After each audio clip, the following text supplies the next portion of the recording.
오늘 우리에게 주시는 하나님의 말씀 디모데후서 1장 6절과 7절의 말씀입니다. 디모데후서 1장 6절에서 7절까지의 말씀을 함께 봉독합니다. 그러므로 내가 나의 안수함으로 내 속에 있는 하나님의 은사를 다시 부릴 듯하게 하기 위하여 너로 생각하게 하노니 하나님이 우리에게 주신 것은 두려워하는 마음이 아니요 오직 능력과 사랑과 절제하는 마음이니. 아멘.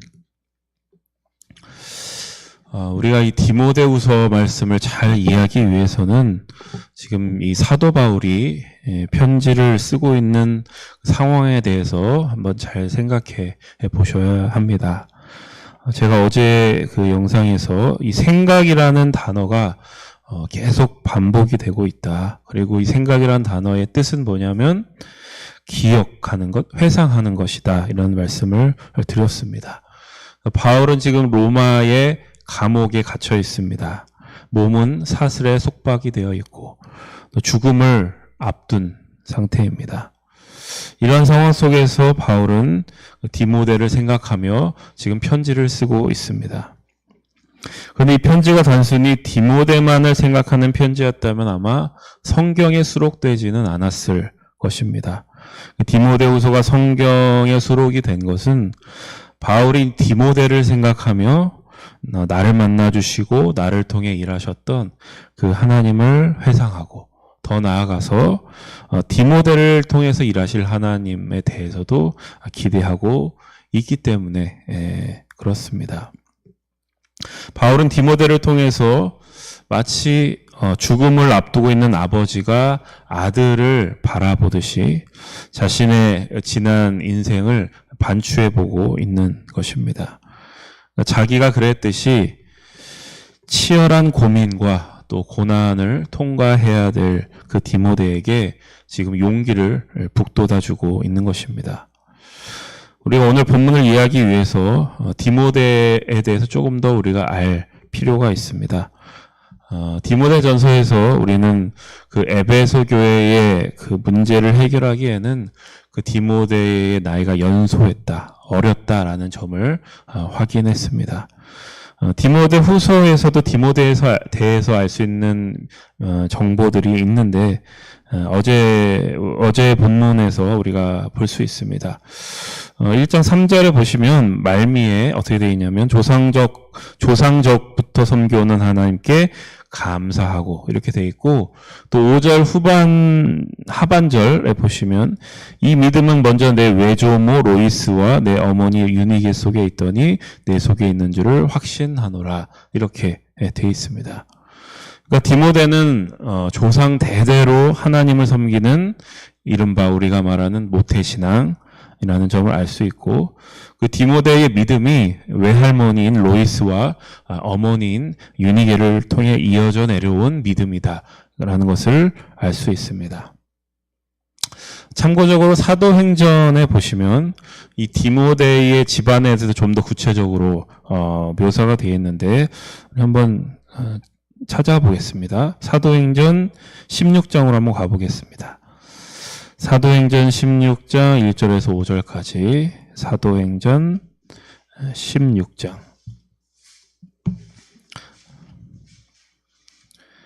사도행전 요한복음 뒤에 있습니다.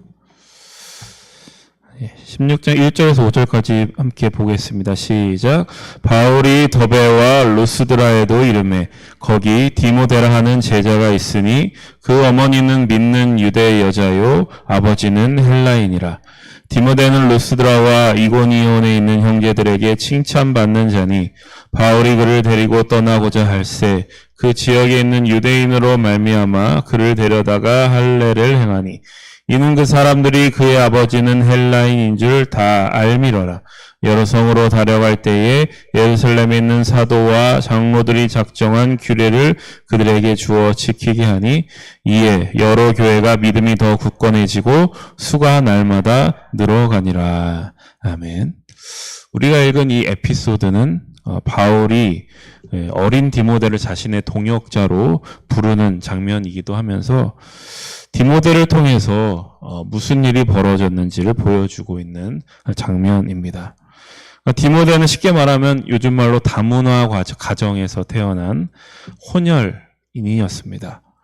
그의 아버지는 헬라인이고 어머니는 유대인이었다. 그러니까 이게 바로 성경에서 주목하고 있는 디모데의 정체성이라고 할 수 있습니다.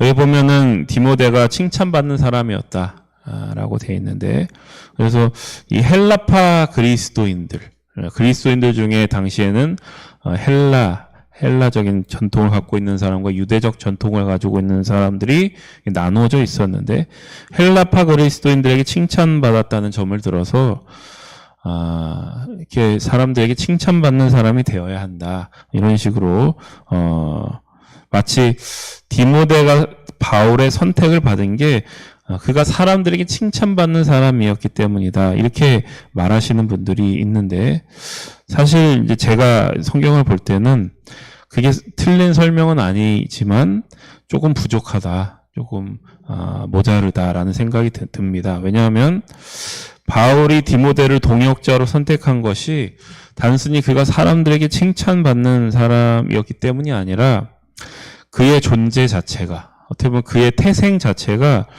헬라파 그리스도인과 유대파 그리스도인을 연결시킬 수 있는 어떤 다리와 같은 존재였기 때문입니다.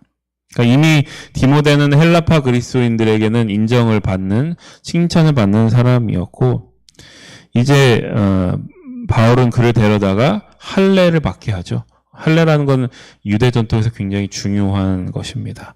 할례를 받게 하고 유대인들을 데려다가 이제 교육을 시킴으로써 유대파 그리스도인들에게도 인정을 받게 하면서 그 두 파를 연결시킬 수 있는 중보자로서 이 디모데를 부른 것입니다. 그리고 디모데가 중보자가 되니까 어떤 일이 벌어졌냐? 사도행전 우리가 읽은 마지막 말씀에 여러 교회의 믿음이 굳건해졌고 수가 날마다 늘어갔다. 그러니까 우리가 흔히 말하는 부흥의 사건들이 일어났다. 그리고 디모데는 그러한 강렬한 경험을 하게 되었던 것입니다. 이제 오늘 본문으로 다시 돌아오시면 이 말씀이 이해가 되실 것인데, 6절에서 우리 8절까지 한번 읽어보겠습니다. 시작. 그러므로 내가 나의 안수함으로 내 속에 있는 하나님의 은사를 다시 부릴 듯하게 하기 위하여 너로 생각하게 하노니, 하나님이 우리에게 주신 것은 두려워하는 마음이 아니요 오직 능력과 사랑과 절제하는 마음이니, 그러므로 너는 내가 우리 주를 증언함과 또는 주를 위하여 갇힌 자 된 나를 부끄러워하지 말고 오직 하나님의 능력을 따라 복음과 함께 고난을 받으라. 여기서 내 속에 있는 하나님의 은사를 다시 부릴 듯하게 하기 위해 너를 생각하게 하노니, 이런 말씀은 그 바울과 함께 했던, 바울이 디모데를 부르고 또 많은 교회의 믿음이 성장하고 수가 늘어났던 그 부흥의 사건을 디모데로 하여금 생각하게 하겠다라는 것입니다. 다시 그 사건을 기억하고 상기시키겠다. 그 목적이 뭐냐면 네 속에 있는 하나님의 은사에 다시 불을 붙인다. 부릴 듯하기 위해, 불을 다시 붙이기 위해서. 그럼 하나님의 은사는 뭐냐? 디모데가 받은 하나님의 은사는 뭐냐면 그의 태생이 말해 주는 것이죠. 헬라인과 유대인 사이를 잇는 중보자로서의 그 디모데의 이중적인 정체성에 대해서 말하는 것입니다. 그러니까 우리는 이 바울의 말을 보면은 하나님이 우리에게 주신 두려워하는 마음이 아니요, 이렇게 되어 있잖아요. 이런 것을 보면은 지금 디모데가 매우 두려워하고 있다는 사실에 대해서 느낄 수 있습니다. 그러니까 뭐 때문에 두려워하는지는 잘 알 수가 없지만, 그러니까 맥락을 보면은 그를 두렵게 만드는 것은 아마 그의 은사로부터, 그러니까 그의 이중적인 정체성으로부터 왔을 가능성이 있습니다. 그러니까 헬라인과 유대인 사이에 있는 존재로 태어난 그의 정체성. 그 정체성 때문에 사실은 바울이 디모데를 선택한 것이기도 하지만 그러한 정체성을 가지고 중보자로서 사는 게 항상 좋을 수만은 없는 것입니다.